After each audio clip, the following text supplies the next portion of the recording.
Okay, I'm not offended at all that Jeff and Bob went to the Bucks game 2 with the Celtics, didn't get a phone call. That's okay. You know what? I was busy. Okay, you two guys were at the game last night, so I'm going to open it up. I watched it on TV. Bob, your thoughts? That anybody can win a game when they shoot from threes the way they did last night, and you know that was almost otherworldly, and the disparity between the two was extraordinary. When you consider that the Celtics scored 60 points on threes, and the other guy scored 9. They were 3 for whatever, and that's not going to happen again. So enjoy it, folks. If they're going to win more games in this series, it'll have to encompass more than what they did last night, because that just worked out. That's a dream scenario that is not sustainable. The other team, you're not going to have that kind of disparity where you're going to shoot that great, they're going to be that bad. Okay. And, we were kiddingly saying, what do they have to do? They make shots, right? Doc Rivers has famously said years ago, it's a make-miss league. And, all the other analysis that you have about who's guarding who, or what kind of scheme, and how to defense the pick and roll, and how to do this and how to do that. If you make shots as they made shots, you're probably going to win. And if you miss shots the way Milwaukee did, you're probably going to lose. So, I mean, it was an aberrational game, in my opinion. Yeah, I would agree. I would also add in, I think it would have been a game had Giannis done what Giannis usually does, especially in the first half. I give Grant Williams a ton of credit. I thought, again, Jaylen Brown set the tone right away offensively. He was dominant. I mean, didn't miss early, making good passes, not looking for his own the whole time. And I really thought the underrated hero of the game was Grant Williams on both ends of the court. He makes threes, but really what Ime Udoka did to trust him and say, all right, I'm going to let my undersized 4-man, which is really what Grant is, let's face it, who probably can't jump over a phone book. I'm going to put him on the league's most intimidating player, powerful, athletic, whatever it is for Giannis. And, oh, by the way, I'm not going to give you any help, Grant. I'm really not going to give you any help. It's you on Giannis. And Giannis couldn't do anything in the first half, nothing. In fact, he would get the ball at the 3-point line facing up and just gave it up in the second quarter. It almost looked like Grant Williams was in his head a little bit. He started off 1 for 10. And of course, the first game, the thing he did so well was drive and dish and did these open guys who were making their shots. And this was the adjustment that Ime made. Said we were double teaming, even triple teaming. These other guys were making their shots. Let's see. All right, and the age old formula, this goes back to Wilt. And I'm just saying, let him get his 45 if we can shut the others down, which is, by the way, Dallas when Doncic got 45 points the other night and they lost. And it didn't make Doncic a bad person. This doesn't make Giannis a bad person or a bad, it's just it's a chosen strategy. But they're famous for they've loaded up with some shooters. And in the first game, Grayson Allen had a terrific game. Last night he was inconsequential, and other than complaining when he got pulled down, which was kind of comical for of all people, of Grayson Allen to get upset when somebody yanks him and pulls him down, because apparently our crowd is well aware of his history based on the serenade that they gave him in the fourth quarter, which began with a word that, that's not really used in polite society. But anyway, the crowd is well aware. Plus the crowd is well aware of Giannis last year and his free throw shooting, 10-second thing. It was a fun, they made it a fun night, by the way, in the fourth quarter when it was, that was part of the fun of being there was the crowd was really, really into it in a fun way. Well, the comments that I have is, first of all, it's live by the 3, die by the 3. And despite the fact that the Celtics seem to have the game in hand, as I was watching it here at home, Milwaukee pulls to within 12 in the fourth. 12. And I'm like, okay, here we go. So I think, Bob, you're right. Enjoy it while you can, because even when they shot that exorbitant amount of threes and made them, still with like 4 or 5 minutes to go, I'm thinking, okay, Milwaukee, if Giannis converts on one of those and now you get it down to 10 or you get in the single digits, it's a completely different ball game.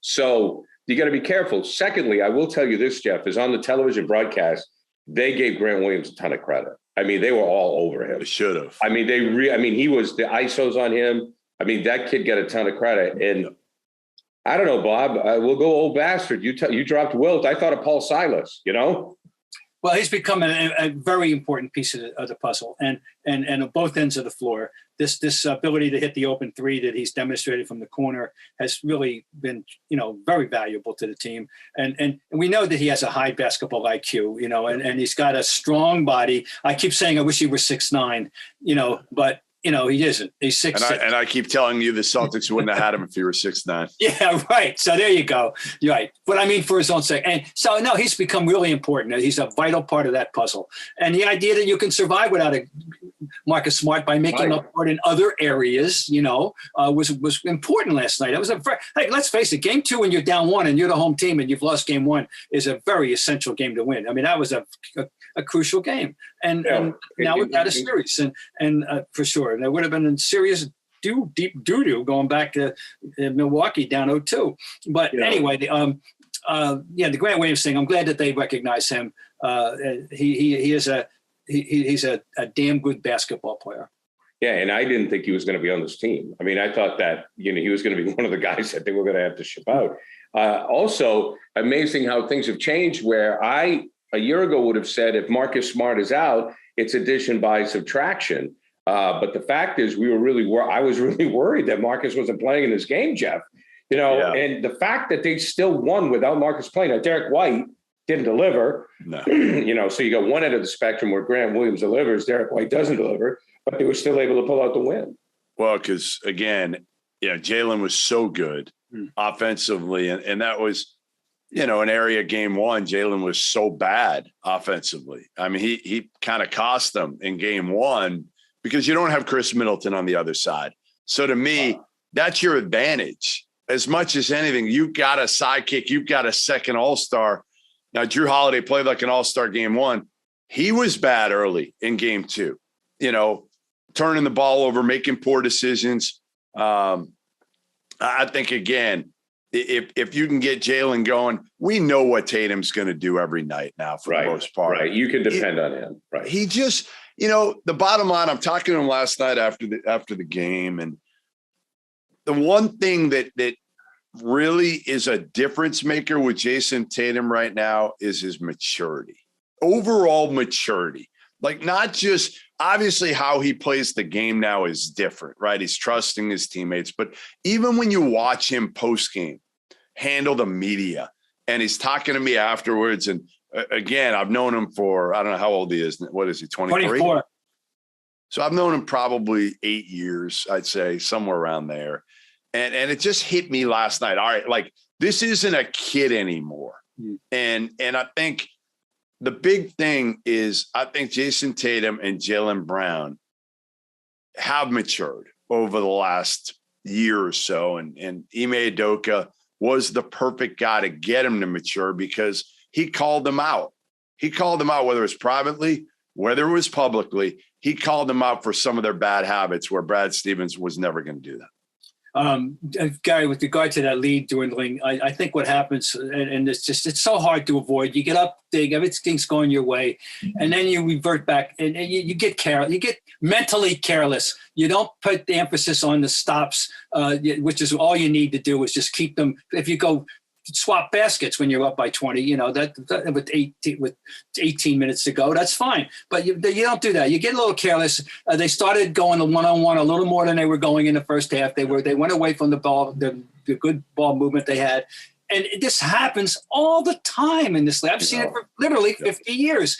It's a hard mental thing to fight. And so I expect that the other team will come back because this phenomenon will kick in, and the fact that they will start missing shots now that they were making. I mean, it was extraordinary what they were doing in shot making. So that's just, but they didn't get, but they had such a cushion that the worst that happened is down to 12.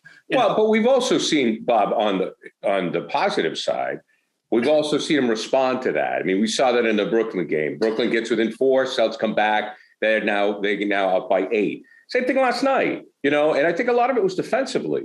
And my feeling about last night's game, like, do I think the Celtics are going to win the series? Probably not. It's a toss-up, though, Gary. It's a complete toss-up. You think so? I do. I do. We've seen it these first 2 games. Milwaukee's missing an all-star. But they got to shoot like that. I mean, are they going to shoot like that again? No, but they don't have, Right. They don't have to shoot that well. Right. That was extraordinary. I know. I mean, they won. They won. They controlled that entire. There was never any true game pressure put on. So even if they don't shoot that well, let's say they're in a close game, which I think maybe both of these next 2 games, I would say one of the 2 is going to just split the next 2. And I think this series goes 7 at this point. Well, I'll tell you right now, if the Celtics win, I feel the Celtics have had a successful season regardless of what happens. I mean, if they lose in 7, sure. And I mean, if they lose to the defending champs, there's no shame in that. Nope. I just expect Milwaukee to bounce back.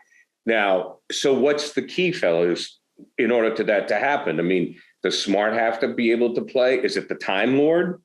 I wonder about Jaylen Brown's hamstring. I mean, he shot lights out in the first half. He didn't shoot one in the second half. What's going on there? Well, he didn't take it. Well, right. That's one reason why. Well, they took him out of it. I mean, again, you're going to try to take him out of the game, which they did a good job, and he didn't shot hunt.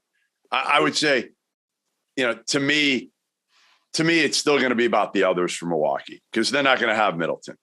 Like Giannis is going to get his. We know that. But it's the Bobby Portises and the Drew Holidays. Those are the guys that are going to have to show up. Connaughton can give you a little bit. Grayson Allen can have a game here or there. But to me, it's Drew Holiday's got to be that second guy, and he wasn't that second guy last night. No. This was no, not at all. Jeff and I were sitting there, and at the end of the half, we go back to what we were talking about, Gary, in the lead and answering this thing. We're sitting there in the second half and second quarter, and at one point, the way it's dwindling a little bit, I said, 14. I'll be happy to be up 14 at the half. 14 is my goal. Well, they were up 25. they dug in and they made, when it looked like it could have gone down to 14, it could have gone down to 10. But no, they had the answer in that second quarter, and they got it back up to 25. No, it was the word I want to use is encouraging. And I just hope it reminds them how they need to play. Right. Move the ball. They did that for the most part. Yeah. Bob and I were looking at each other a couple times when Tatum jacked one early in the shot clock came down, and we're like, and he took a terrible shot from the left wing. Airballed the damn thing, and he deserved to. It was a stupid shot. Right. And there are a couple of those, but for the most part, they moved the basketball and got really good open looks. And the really good open looks they got on game 1 didn't fall. And like you said, Bob, like the old Doc Rivers adage, it's a make or miss league. They made them in game 2, period. All right. So the key for the Celtics to pull off the upset, which it would be an upset, is move the ball, and Grant Williams has to continue to contain the freak. Well, right? If this is the real Grant, right. He's gonna, but I think that's what I think we're the freak stopper. We need a shirt. Grant Williams, the freak stopper. Well. But just in general terms, him playing the way he's playing has really been a bonus. And so I mean, meanwhile, there's 3 days now to get for both Smart and Brown, and whatever is with Brown, who Ime said he wasn't worried. I think he said he played a ton of minutes at that point. I know people were a little concerned. He didn't seem concerned that he tweaked it anything significant. Okay, so let's go as we wrap up the Celtics. Let's move on, and this will include Tatum a little bit. But I think it was, I can't remember if it was Jeff or Bob on the text chain, but the 3 young guns. So Tatum and Ja last night with 47. Holy cow! My God! Yeah, I mean, the dude is a freaking blast. Yep. All I got to say is, like, you want to watch some fun TV. Yes. I mean, I would sit there and say, would you rather watch John Morant in the fourth quarter or the Avengers? And right now I'm taking John Morant. I mean, holy crap, Bob. He's already reached a level where you're not surprised. No. You're not surprised. 47. Okay, yeah, okay, that's good job. And that's what he can do. That's what he can do. I have a question, just in general. Let me just jump right to the chase with them, Jeff. Can you see the Memphis Grizzlies holding a Lombardi Trophy in 2022? No. Okay. No, I'd be shocked. I would be shocked. I still don't think Ja's got enough around him. I say Lombardi Trophy. Larry O'Brien. Yeah, we knew what you meant. Larry O'Brien. Yeah. I don't think they win it. But again, it's, the healthiest team. We've talked about it. Like that may play in here down the stretch. Let's see if these, I don't think Memphis, the end of the day, I don't think they're going to be able to close out a team with a culture like Golden State has with Steph and Clay. But man, they're a class. And Draymond. My God. I mean, at this stage of the game, I don't generally leave my house, but I get on a plane and I go to Memphis and hang out on Beale Street to watch a game. And I love Beale Street, man. I love that town. So probably you could say the same thing about Luka, right, guys? I mean, Luka doesn't have enough around him. Right. Absolutely. I don't think he does. I mean, they got by in a previous series with Jalen Brunson, one of my favorite players, I must say, but with an out-of-body experience of scoring 72 points in back-to-back games. That's not Jalen Brunson. That's just, you can't expect that to see that again, certainly not in 2022. But no, they need more help, I think. Luka got this 45 and that wasn't enough. And it was, it's not like there's anything you can fault him for. He did everything he could, but there wasn't enough. I don't think there's enough there for them to. There's not. That's the problem with both those teams. But then you look around and you're like, all right, they don't have enough. Golden State looks like again, they have a lot more. Philly's down Embiid, Milwaukee's down Middleton. You look at some of these teams, that's where the Celtics, if they get Smart back healthy, and, again, for him to miss a huge game like game 2 surprises me and tells me he's certainly he's hurt. Yeah, he's really hurt. He's really hurt. It's not just a stinger. No. Yeah, this is serious. This has got to be fairly serious. Hopefully in the next 3 days he can get healthy enough. But I guess all I'm saying is, we say they don't have enough, but you look around and Booker's not completely back healthy. If he does, at least you have 2 all-stars there with Chris Paul and Booker. Golden State has multiple guys. The Celtics have multiple guys right now. Who else does? Miami's just a team. They're different than everybody else. They're right. Yep, they are. And I almost say fear, but I respect them. I'm wary of them. I think I can envision them holding the Larry O'Brien Trophy. If Lowry gets healthy. They may be, I look at them as last man standing, Yeah. Right. Yeah. Like at the end of the day, like they're in like UFC, right? They're in like a cage and right. nobody can knock them out. Yeah. Because you have to knock out more than one, right? It's like the sum of the parts, blah, blah, blah, blah, blah, right? Yep. So because you have all that depth, plus Hero got 6th man of the year, right? Yep. Justified himself. I mean, at the end of the day, dudes, it could be Miami. And there, you mentioned the injuries, Jeff, and they don't have a fully healthy Butler and probably won't. And so there's another one. It's we talked about this last week. It's so much the story of 2022 is who's available or who isn't available. It really, really is. Now, Golden State loses Gary Payton Jr. last night. Now he's not he's not a frontline player, but he's a depth player and he's an elite defensively. And defensive player, he's elite. Right. He's his dad's clone, and that's you can put him on job. That's the thing. So what did you guys see the replay of the Brooks hit? Yeah, I did. Yeah, now because Chuck and Kenny and Shaq were all talking about that, so I'll steal from the best. Ernie asked him on TNT, did that break the code, Bob? Because he got ejected immediately for that. Yeah, it was reminiscent of the Grayson Allen hit on Caruso, I thought. Yeah, and it was very similar. I mean, I'd have to see them back to back or side by side. But it just reminded me of that, the guy on the left side of the basket being pulled down, winding up and being hurt by the fall, in this case, it was his elbow, I believe. And I forget what it was with Caruso, which was, by the way, a very significant blow to Chicago's overall season. Sure. So anyway, listen, it deserved an ejection. We know that. I think, again, Memphis has been built on toughness. That's what the city's all about. Dylan Brooks is a guy who's been a lunch pail guy his whole life. He's not a dirty player. It was one of those plays where, again, don't give him anything easy, right? Don't let them feel comfortable in this game. And he took it to an extreme. Yeah. So is it worth it? Like when you play that game, Jeff, I just say I'll use the example of I'll use a football analogy since Bob brought up the Lombardi Trophy. But Parcells, when he was coaching the Giants against the Bills, and he said, "I want a 15-yard penalty on the first play," right? So he goes because the Bills were better, and he says, "I want take somebody out on the first play." So is that when you're coaching Memphis, you have to live with that?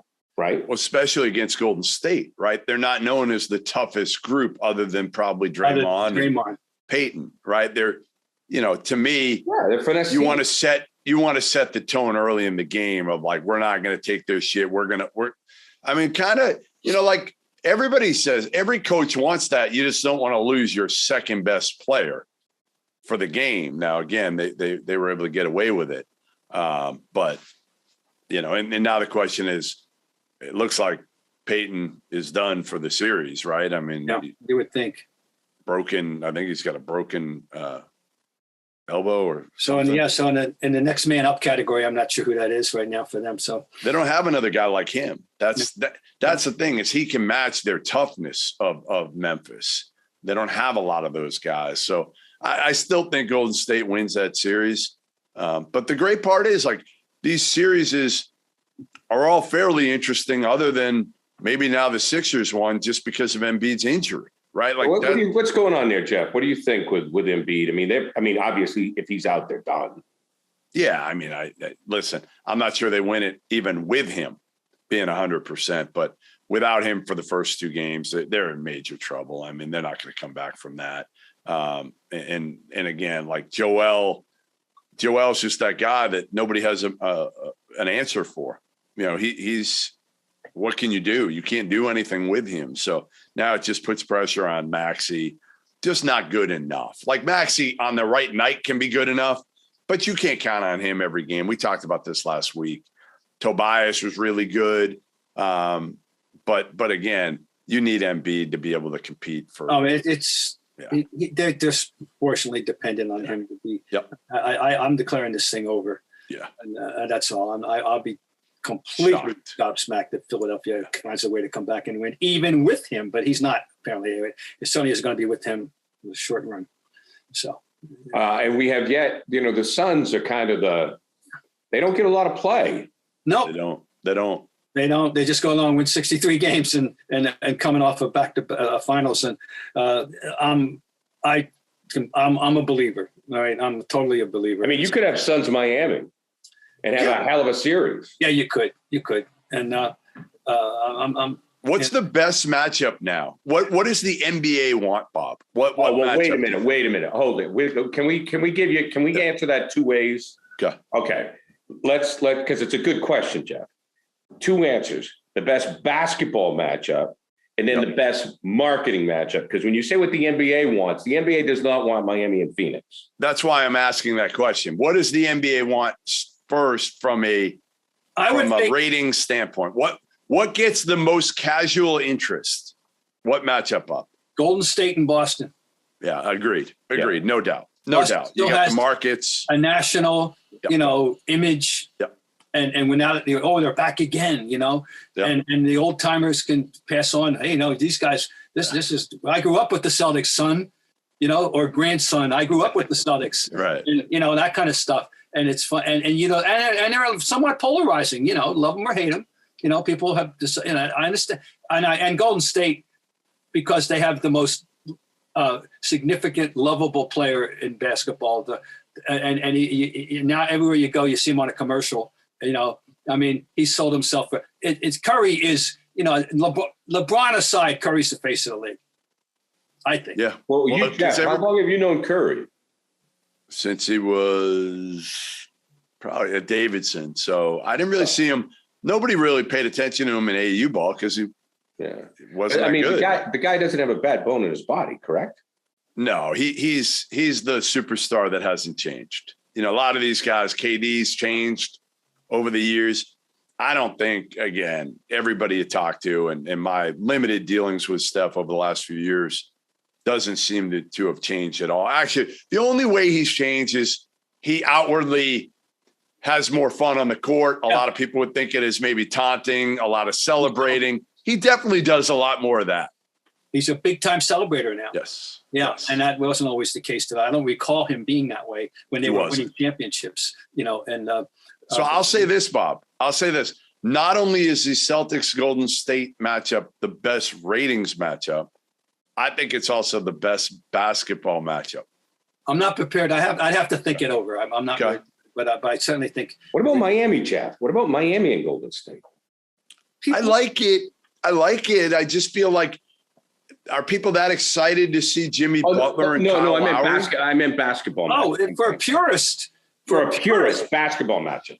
Miami is always worthwhile because they do it right. They play the game well, right? And absolutely, I Miami but they don't have a cachet at all. That's what I'm saying. Like the Celtics, you have, to me, a Hall of Famer. And I know you guys are going to maybe shake your heads at me, but I think Jason Tatum is going to be a Hall of Famer. Oh, he's on his. That's not crazy, Jeff. Right.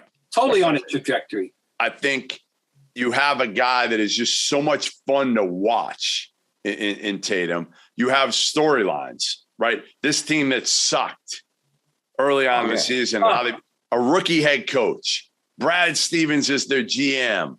Like, you've just got so many. Right.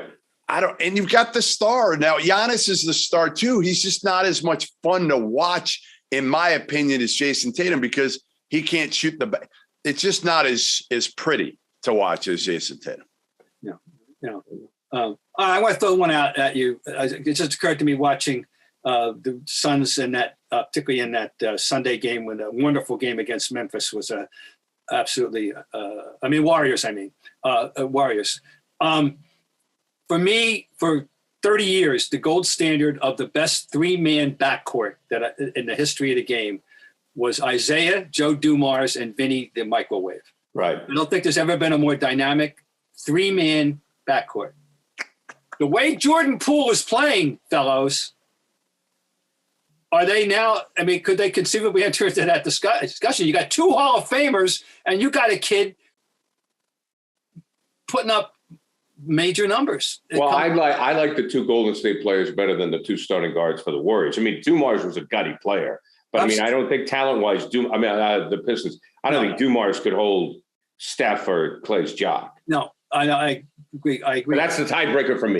But the Vinny was a special case. Oh, he's crazy. Vinny was a total special case. Anyway, that was my favorite. To me, that was the best three-man backcourt I've ever encountered.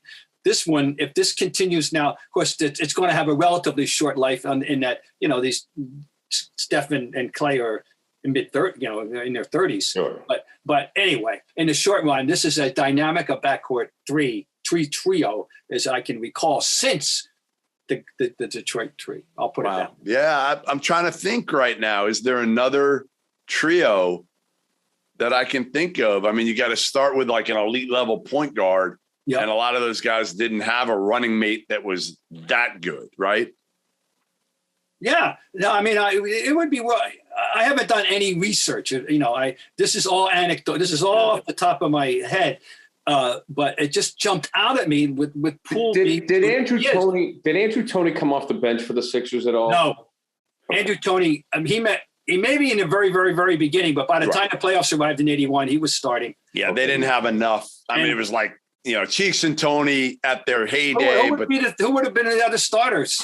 Richardson. Richardson was their other guard. Clint Richardson. No way. It doesn't matter. They didn't have a third guy. Tony was, and you know how I feel about Cheeks.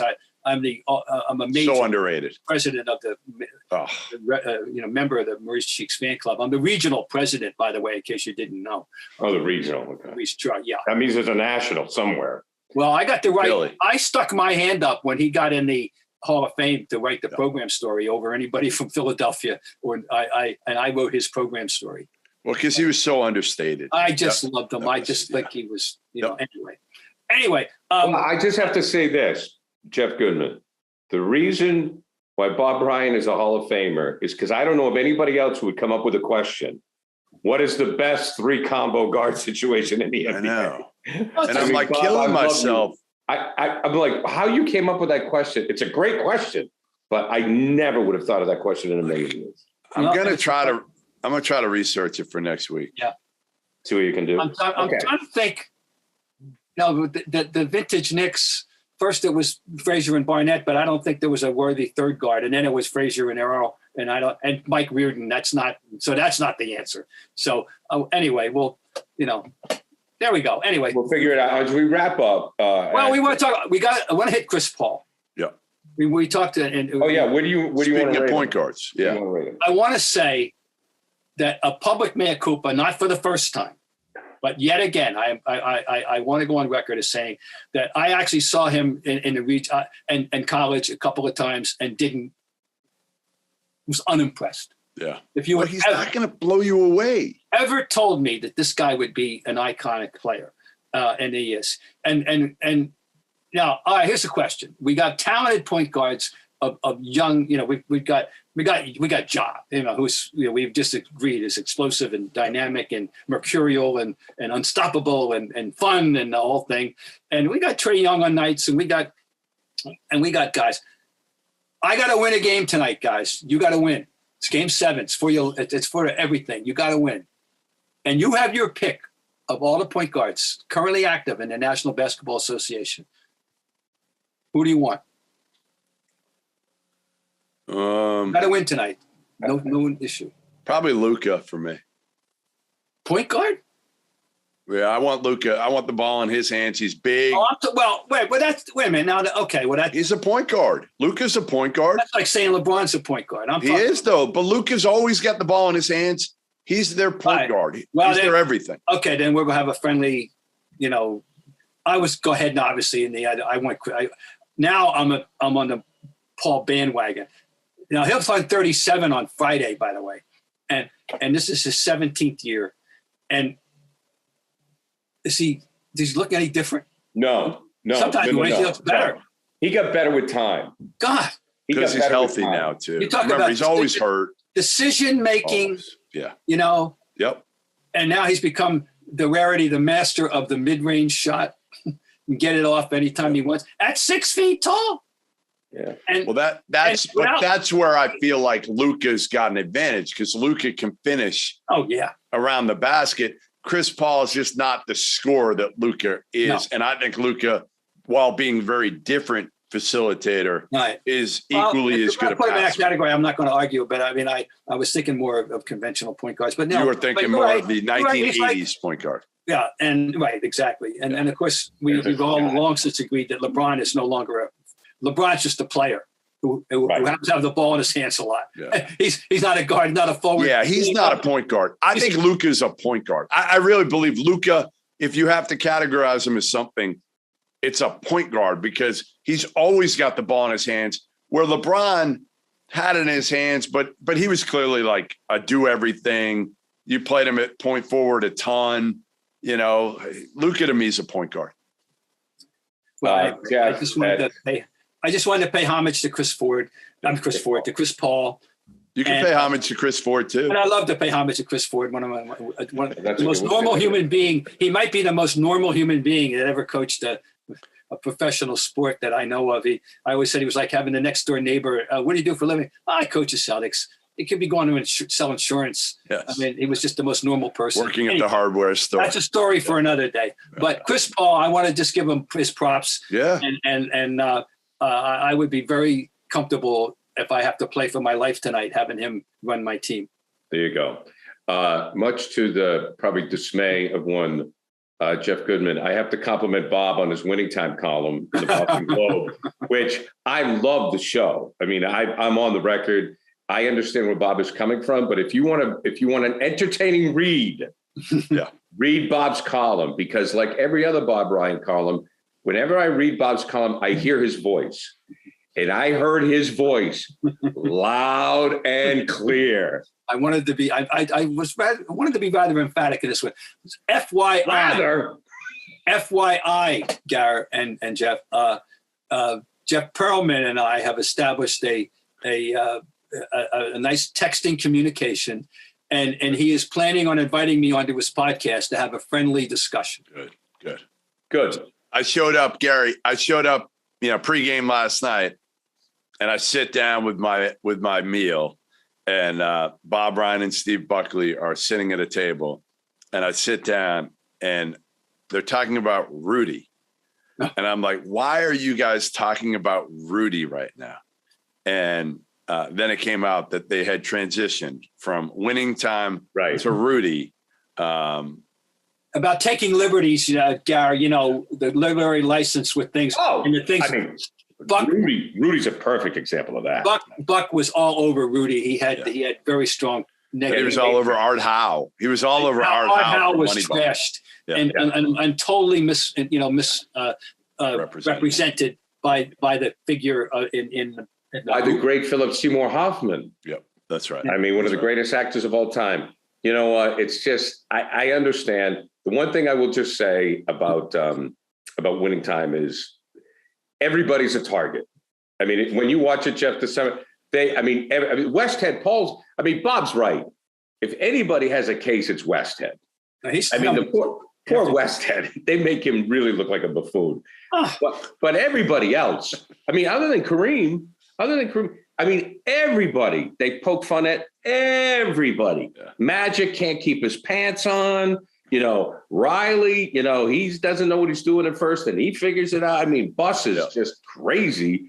And then Larry's dipping. No one's safe. That's the Johnny Most thing is awful. Did they kill Johnny Most? They want to. First of all, the guy tried to do the voice. He wasn't close. It wasn't close. Seriously, he tried to do Johnny. He didn't come close. And we once had a Johnny Most sound-alike contest back in the day. Oh, I remember those. And it was really good. These guys were uniformly. They could nail it. And Mike Donovan won it, I believe. There was a basketball coach in the Cape. Yeah. And he was. But some of these guys were and it wasn't just that, but they had the material. The thing that separated them. They all had the voice, but the material mattered. Yeah. Oh yeah. Anyway, JoJo wants it. JoJo gets it. You make a good point. But I'm never going to come around But it's great writing. Bob, I love your writing, anyways. Well, thank you. As soon as I knew it was in the glove, I had to read this. I'm sure it. I don't know how. It certainly didn't come from me. But I'm sure it's made its way into the production offices of Winning Time. I hope so. All right, guys, we'll see you next week.